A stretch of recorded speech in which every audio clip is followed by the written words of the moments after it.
So we seem to have stabilised in terms of the number of attendees. This session, we know, given we'd run over the maximum number of possible registrations at 500, we hope everybody else has been able to dial in. We will be able to record today's session for other people who weren't able to get through if that is required. And we will try and also repeat this session if we have a number of people who were unable to make today. So in terms of today's session, what it is an opportunity for the Union Office to provide a briefing to Together members as to exactly where we've got to in terms of the proposals in relation to the amalgamation of QSuper and SunSuper, which are two large major superannuation funds that currently operate in Queensland. Overwhelmingly, Together members are public servants and public sector workers who are members of QSuper, although we do have a small number of members in the private sector who are also members of SunSuper.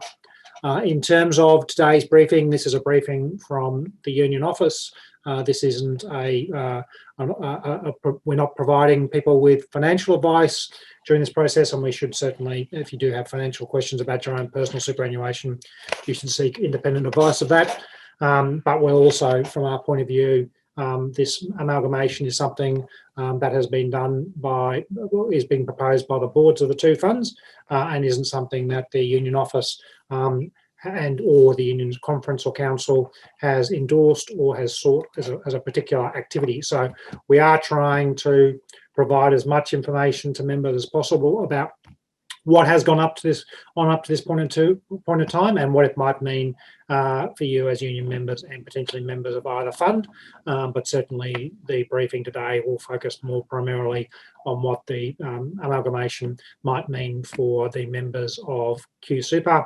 If members of SunSuper have more specific questions, we can deal with those separately. But given the overwhelming majority of members of Together are members of QSuper, that advice will be based on the assumption that people online are primarily QSuper members.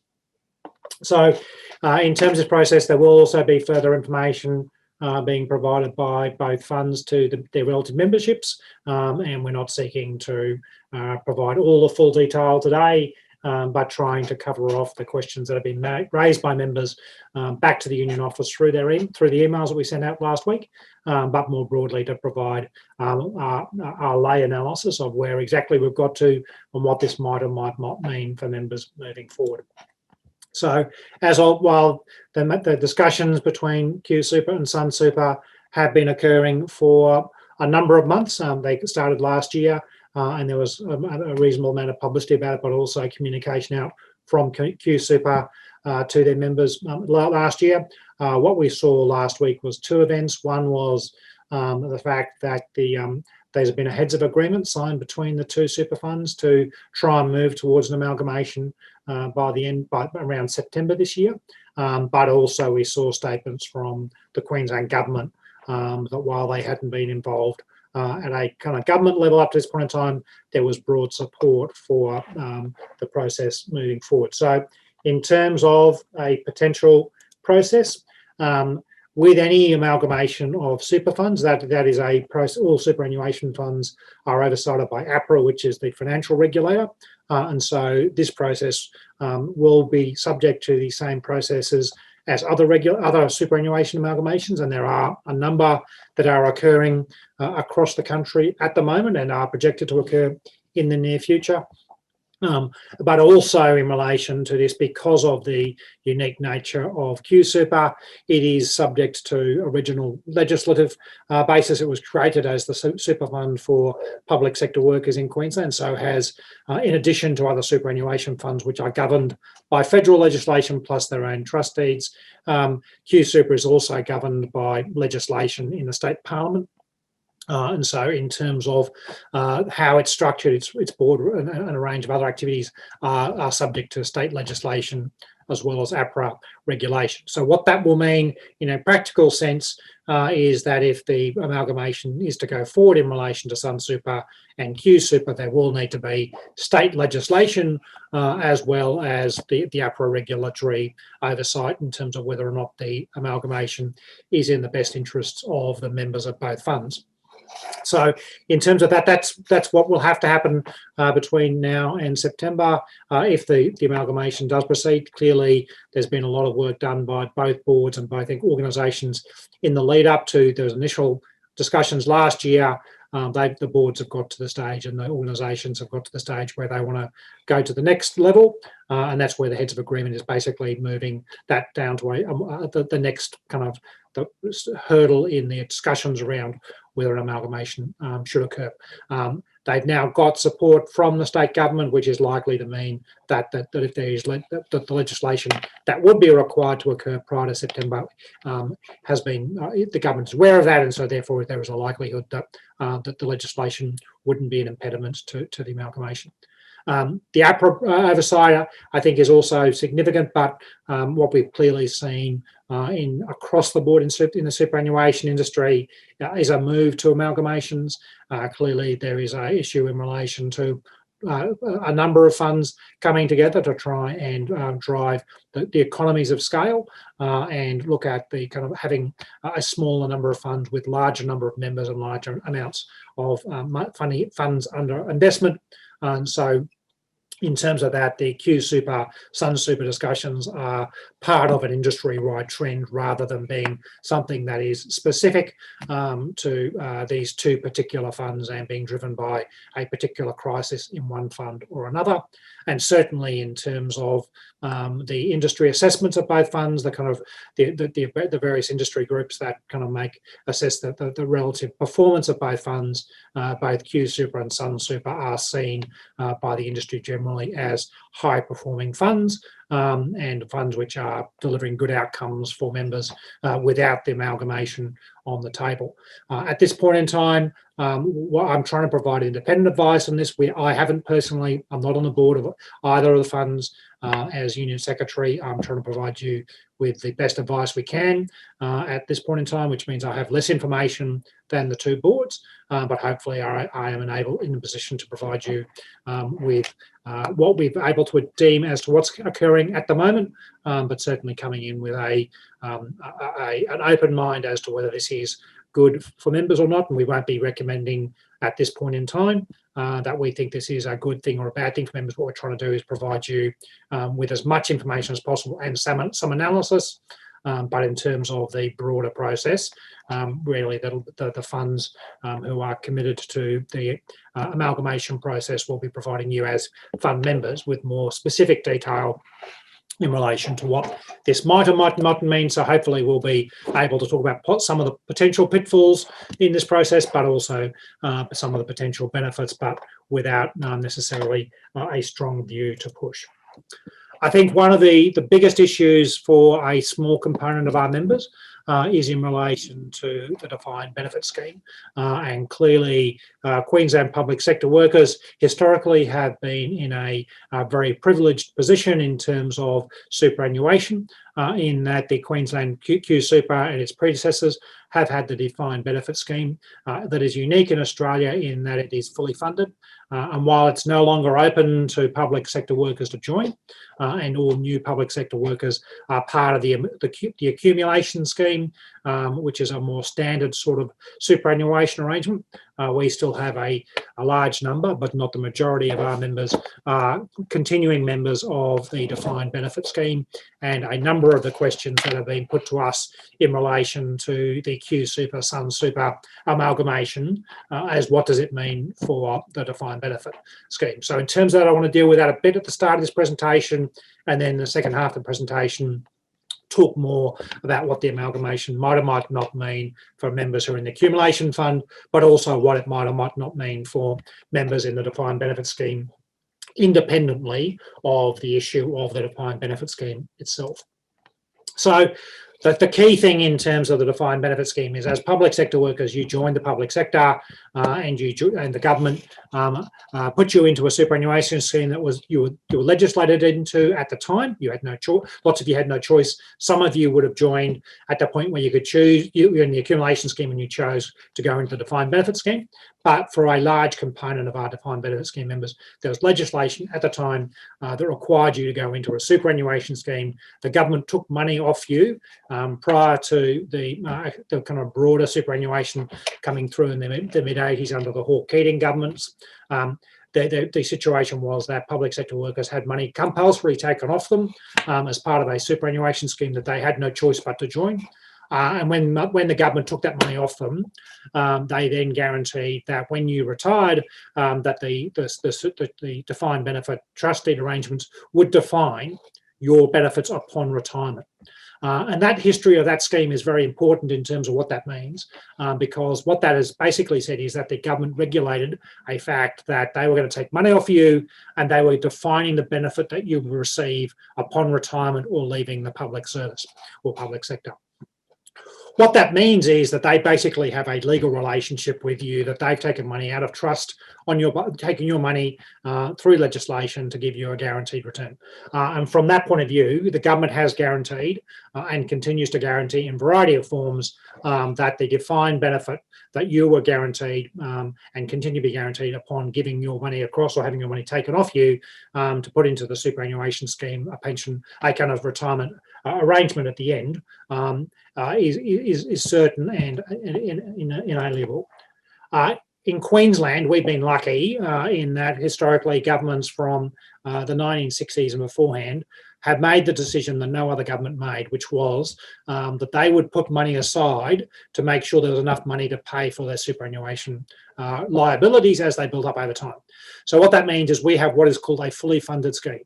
In other states, when we've had defined benefit schemes for the federal public service or other state public servants, what they've had is defined benefit schemes that haven't been fully funded. So while the government has guaranteed those entitlements when people retire or leave the public service, there hasn't necessarily been money put aside in the government kitty and the government budgets to make sure that there was enough money to cover the liabilities compared to what was actually being generated in terms of income on a year-by-year basis.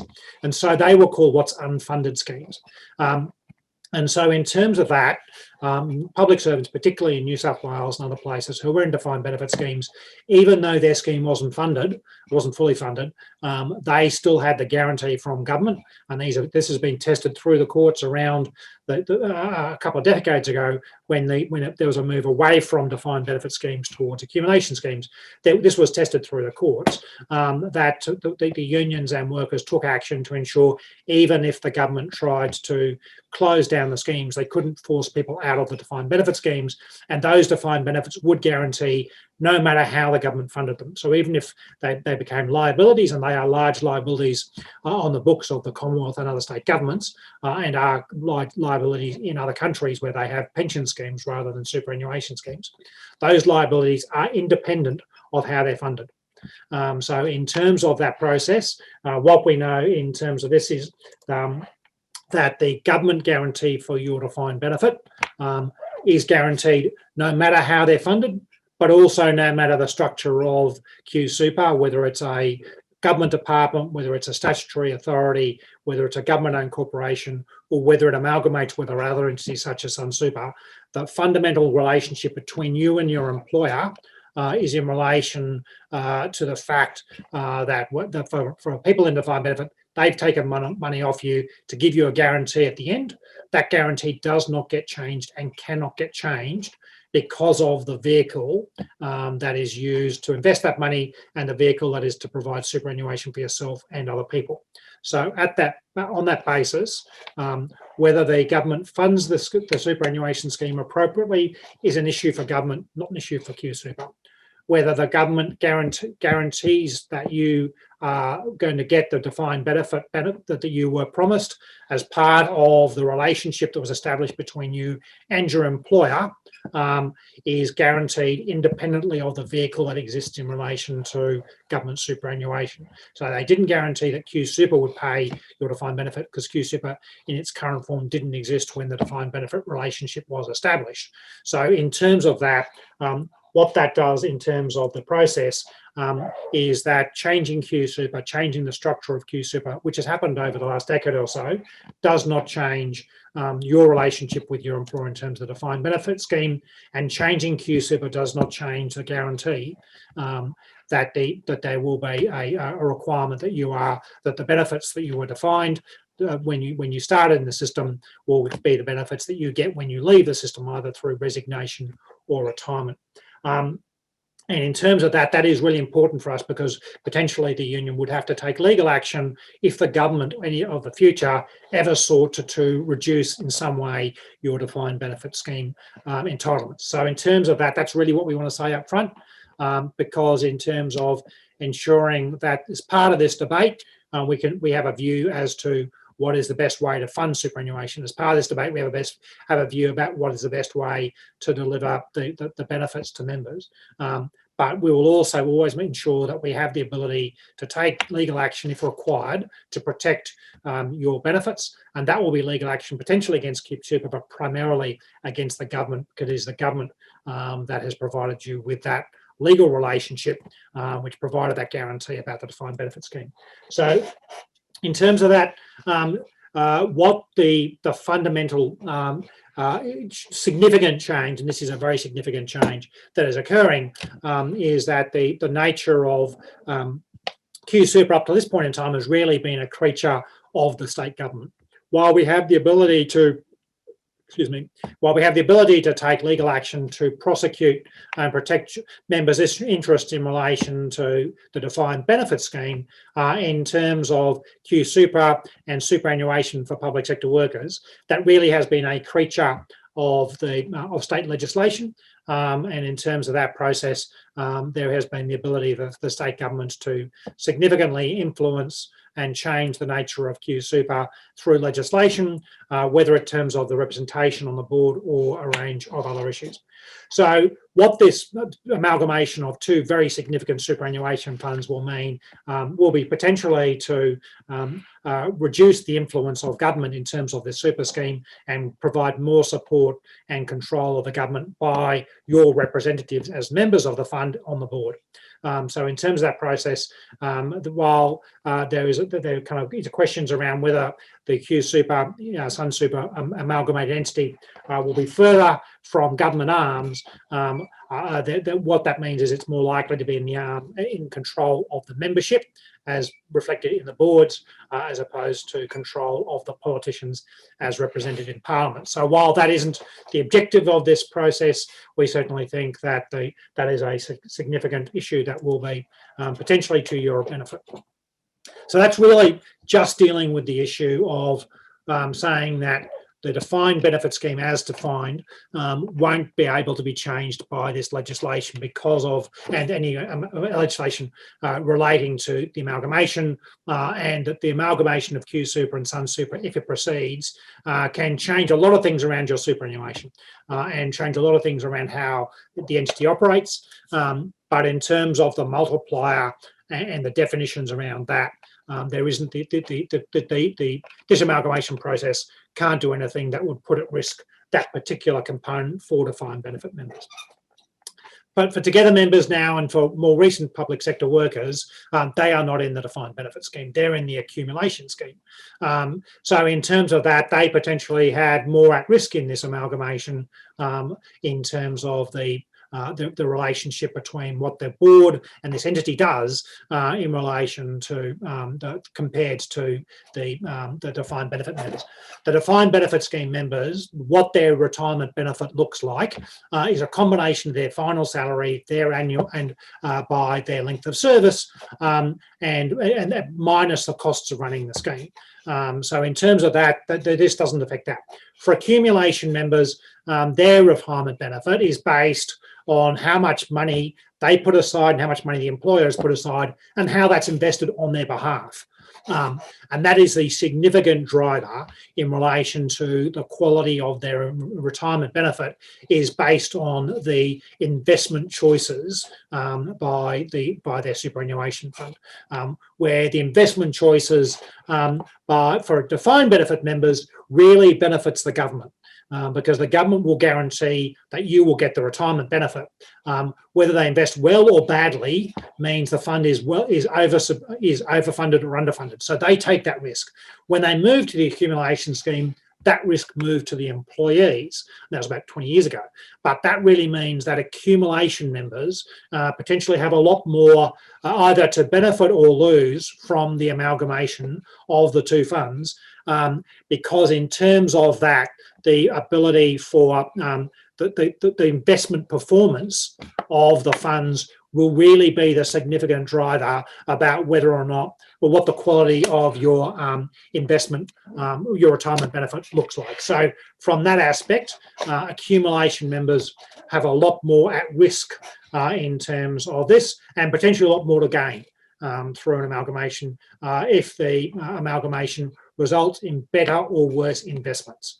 And the investment strategy and the ability to drive investments will be the key determiner of whether or not you're better off in terms of that process. And so I think in terms of that, the question is about whether or not the investment structure would be better under a larger scheme or a smaller scheme. Certainly we have two very good schemes in place in relation to QSuper and SunSuper. They both have good track records in terms of investments, and they both are highly rated by the investment managers and by the superannuation in terms of their relative awards. They are both very different schemes. SunSuper has a much larger membership base, but a smaller funds under management. QSuper has a much smaller base in terms of members, but a much higher funds under management. And so they are quite different schemes at one level coming together, but that we had from the state conference of Together, we had our union delegates from across the state meet, around 200 of them yesterday, and we had both the chair of QSuper, Don Luke, and the and Together's nominee on the board, Bruce Mercer, come and speak to us about what this amalgamation looks like. And what they were really saying is that in terms of the general trends towards a rationalisation, having smaller and smaller members, that they genuinely believe that in terms of this process, the size of funds under management is significant, both in terms of becoming global players, but also Australian players, is that the ability to have a significantly larger funds under management changes the investment structure and opens up new opportunities in relation to that process, and so therefore the investment capacity of even though QSuper and SunSuper are large, the investment choice and the investment structure and how they invest your money on your behalf is significantly going to be improved because of the changed nature, and a range of classes of investment may become available to a larger entity, particularly as the superannuation industry rationalises to a smaller and smaller number, which are going to be bigger and bigger. So that really is going to be a key component of that. And in terms of that process, I'm not a financial expert. I'm not employed by the superannuation industry. But in terms of the ability of QSuper board representatives to tell you the truth, they have a financial obligation, not to me, but they have a fiduciary obligation to work in your best interests. And we put Bruce on the board, who is a person with great experience in terms of in the legal fraternity. He's not a public sector worker. He's not a Together member, but we wanted to go and get someone who we felt was going to act in your best interests during the amalgamation discussions to make sure that they were coming back to tell us the truth about what was in the best interests of members, not necessarily what was in the best interests of the funds. And clearly the advice that they have provided, and they are under a fiduciary responsibility in terms of providing this advice to you rather than to me, they have a strong view that the amalgamation structure does fundamentally change the investment capacity, which is the key driver in terms of that process. In terms of the process moving forward. We really then need to work out, is the amalgamation a good idea? And part of that, I think, is about changing the fund, and part of that is about the ability for public sector workers to get better out of this. I personally also, as a union official, have a view about, have to form a view about whether this will be good for future public sector workers, good for future Together members who aren't fund members yet. And I think in terms of that, one of the significant things that was reported back to us yesterday by the chair of QSuper is that in terms of the amalgamations, generally with the amalgamations of super funds, they will come together, they will integrate their organisations, and they will have a common offering in relation to what members of the funds get. And when you walk through the door, you get the standard arrangement unless you make variations to it. What will come out of, as we understand at yesterday's presentation, is that the SunSuper QSuper board amalgamation APRA has signed off on a dual arrangement. So that would allow for the people who are traditionally in the SunSuper area, primarily in the private sector, mainly in Queensland, but a significant population outside of Queensland, a different demographic group in terms of their age and their size of superannuation balance. They will have one default, and then the existing public sector traditional QSuper, although not all QSuper, because QSuper has now got a public offering to the private sector and to outside Queensland, but the traditional QSuper will have that public sector offering, which will be not the defined benefit scheme, which is closed to everybody, but the default accumulation scheme arrangement, which I think gives a certainty for me as a union official that for future public servants and future public sector workers, there won't be this hybrid kind of amalgamation process. There will be a standalone product that looks very similar to the QSuper product in terms of being developed and designed for public sector workers and being something that is good for public sector workers. That doesn't affect as much existing members of QSuper because you've already got that arrangement, but it also does give us some, gives me some comfort moving forward that that there will be two strong pillars to the super fund, rather supported by one office, rather than having a single, trying to force a single product to the whole membership of the combined entity. So I think that is appropriate. I think in terms of changing the size of the entity rather than changing the size of the fund, I think members have legitimately raised concerns about whether a larger entity will become less connected back to the membership and become less engaged with superannuation members and therefore more distant. I think that is a risk with any amalgamation, that the larger the entity, the further it gets away from its membership.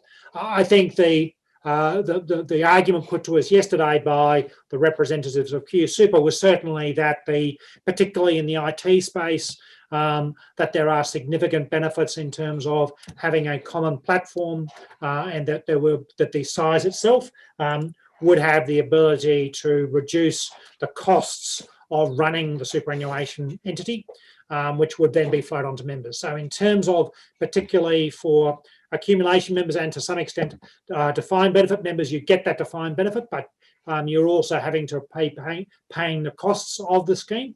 And so those cost overheads would be being reduced, particularly, and this would have a significant potential benefit if it flows through to the members of the super fund, that you'll go in, they'll invest money on your behalf, you'll get that investment return, then they deduct from that the costs of running the scheme. And they're saying, and I think that there is good argument in this, that running one entity of this size compared to two entities of the size, there is potential for significant savings in the IT area and a single platform. Those two platforms are very large and significant, but running one of them is going to be cheaper than running two of them. So once again, the boards are required to do due diligence around this. They've really got to make the decision about whether the transactional costs of bringing the two entities together, and there will be some transactional costs. Any merging of two entities isn't going to be without some transactional cost in terms of that process. They haven't specifically specified what they look like, but whether those are any public servant who's gone through process knows that is real, but the question about is the entity coming out the other end better and able to provide kind of lower overheads, lower costs to members. Hopefully, and I'm confident that QSuper, SunSuper, if it goes ahead, would be a one-off activity. They wouldn't have the continual mogging that state government departments go through, where they have the operational costs of these amalgamations without necessarily the benefits in the long term, because there's never stability. But for a QSuper, SunSuper, the boards were certainly clear in terms of that, but also then saying that the amalgamations would provide some opportunities for improved services. And I think the question about both costs and services isn't clear-cut. I think that is something that the boards are saying would be an outcome of this, but we all know that in terms of this is going to have to be something that there isn't a crystal ball that we can guarantee anything out of this process, but we can only look at the most likely outcome, but also looking at particularly around the governance arrangements around that and how those decisions are made.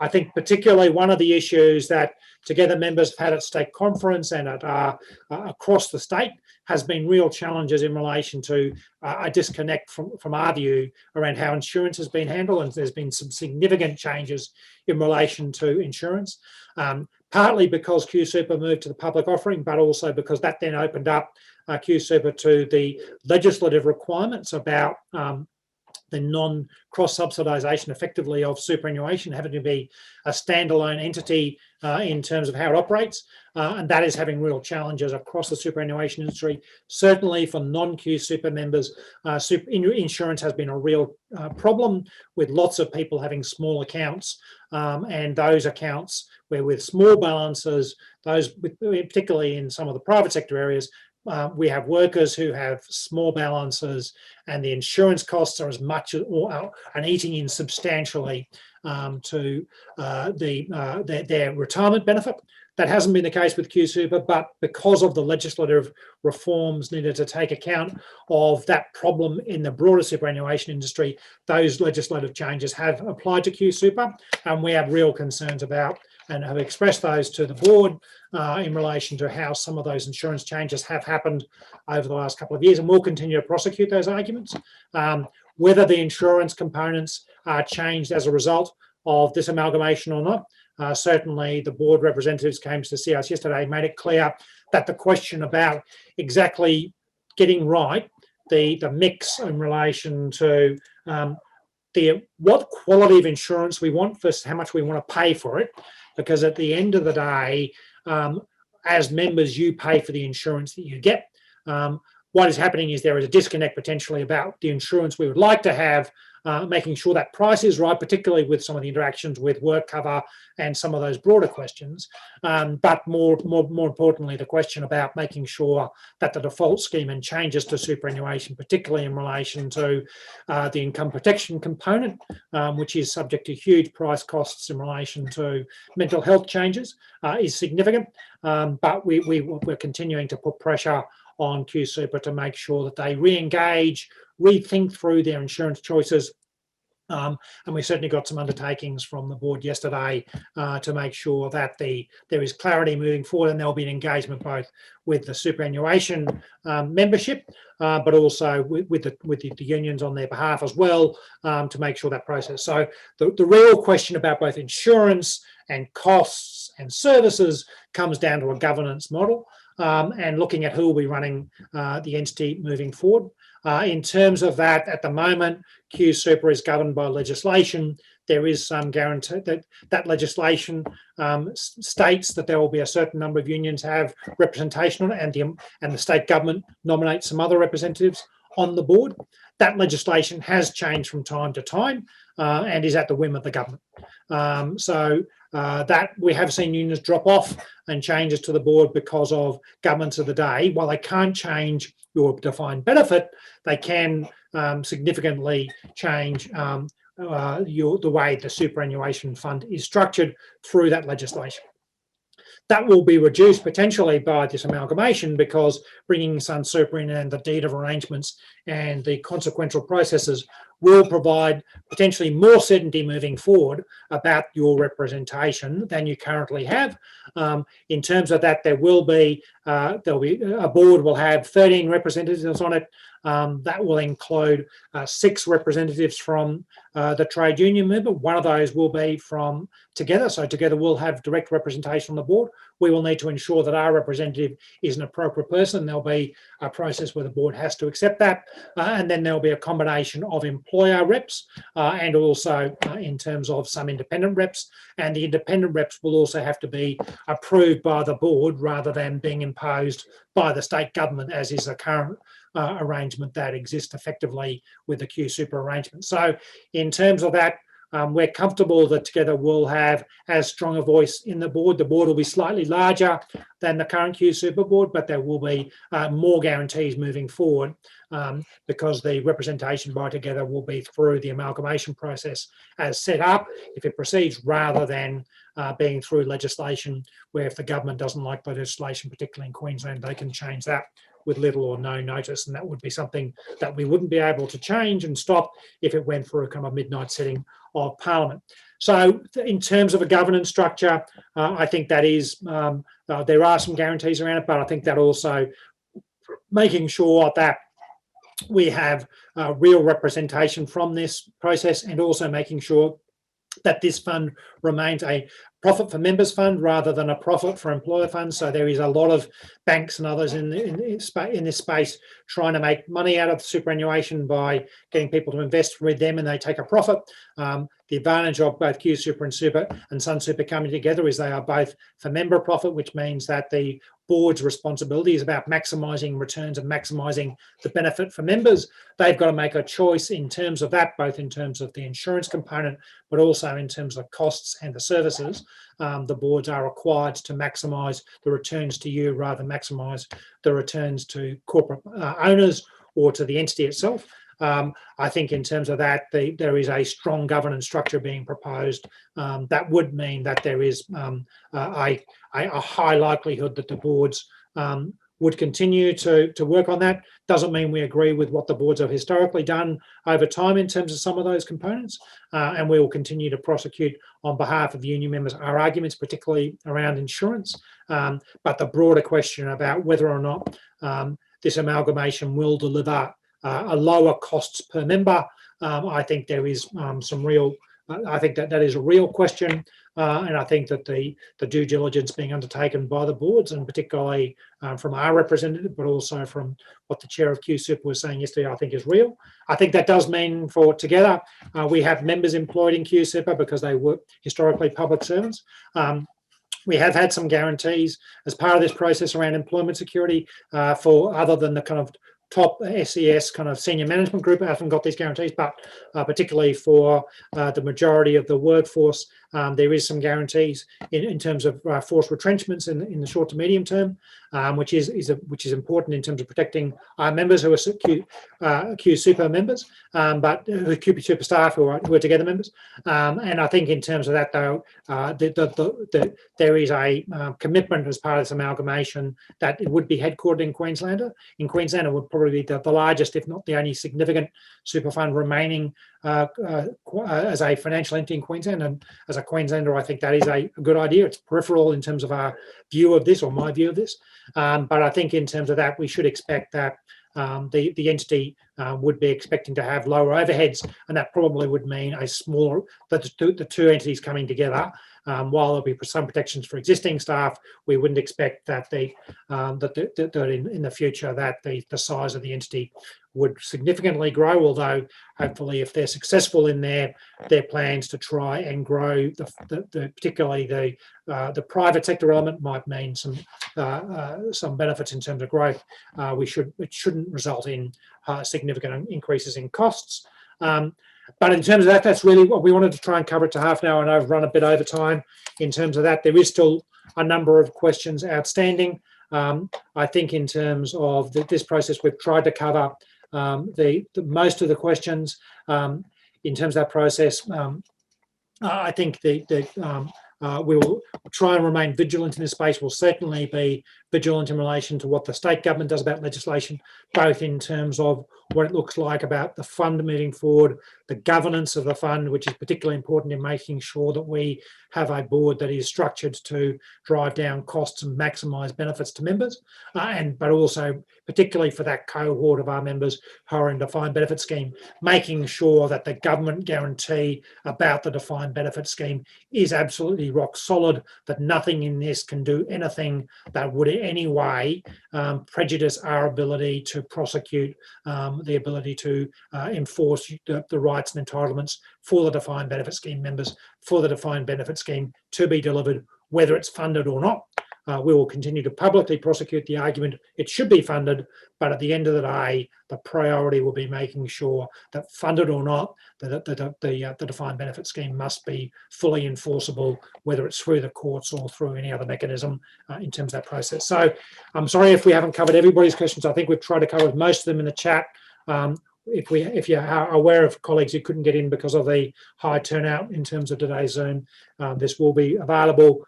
If you have specific questions, please take specific financial advice on them. But also, if you have other questions, please send them in to alex@together.org.au and we'll try and get those out to you as much as possible. But superannuation is an important issue. It is a detailed and difficult topic at different times, but we need to make sure that we do everything we can to try and maximise your benefits in retirement. And as part of this process, we'll be trying to stay vigilant, and you should stay vigilant to make sure that everything that can be done to make sure that you get the maximum benefit out of this process does come. And there is no question that's too stupid, no question that shouldn't be asked. Now is the time to do that. And thank you everybody for your time, and please stay involved, stay active, and contact us if there's any questions you have whatsoever. And we will continue to provide updates about the fund, the amalgamation process, and any possible legislation around this, or the future fund and the liabilities for the defined benefit scheme. Thank you for your time.